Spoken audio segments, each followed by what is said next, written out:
nimekuja na bango kama hivi. Nimekuwa nafanya kazi ya mradi wa maji ya Ziwani Victoria. Nilikuwa mimi kama kijana ambaye nilikuwa nachimba mitaro. Kazi hii nimefanya mjini kati, pale Malango mjini kati na Isanga. Mpaka sasa hivi Mheshimiwa Waziri wa Maji hatujapata haki yetu. Na tulijaribu kuifuatilia, tulienda mpaka kwa mkuu wa mkoa. Tulifika pale, tulijaribu kumweleza malalamiko yetu na akatusikiliza, akamuita. Kwa hiyo unadai shilingi ngapi? Mimi binafsi nilikuwa nadai 874,000. 874. Ulikuwa unamdai nani? Nilikuwa namdai, alikuwa ni foreman ambaye aliajiriwa na Engineer Yohana. Engineer Yohana ni nani? Alikuwa ni kama mkandarasi. Mkandarasi? Sio serikali. Ni mkandarasi. Aliajiriwa. Manake mkandarasi amepewa kazi na serikali. Mkandarasi na yeye akaajiri mwingine, si ndio? Na huyu mwingine naye akaajiri mwingine. Huyu mwingine ndio akakuajiri wewe, si ndio? Hapana.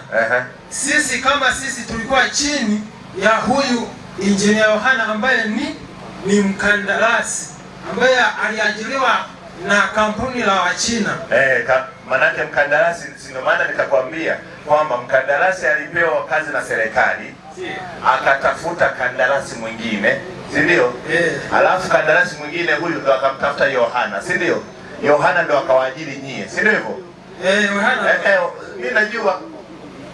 Maana yake nyie ni vibarua juu ya vibarua juu ya vibarua, si ndio? Kwa kuna mtu mwingine amepewa kazi, akachukua tena mtu mwingine wakati, na mwingine wakati akachukua tena, alafu ndo akaja kuajiri nyie, si hivyo? Vijana wetu wanapojitolea, siku nyingine wakisikia miradi ya serikali wataiacha, watakataa kufanya. Matokeo yake wataanza kuchukua tena vibarua kutoka mikoa mingine. Sasa kwa nini kijana mpaka 800 hiyo? Maanake kuna siku hajafanya kazi nyumbani, hajasaidia wazazi wake, ama hajaenda kutafuta kipato sehemu nyingine, lakini kaamua kwenda kushiriki kwenye mradi wa Ziwa Victoria, ambao mradi huo ni bilioni 440. Kwa nini wa vijana wetu wadhulumiwe? Sasa mimi nitawaambia kitu kimoja. Huyu atakuja ofisini kwenu kesho. Akija, mtafute majibu ya namna gani analipwa hela yake. Alafu nyie mtajuana na nani? Mkandarasi. Mimi mwananchi wangu husitaki kabisa apate shida. Mimi mwananchi wangu nataka apate haki yake, isipokuwa malipo ya hakikiwe. Kujua uhalisia wa madai ni shilingi ngapi.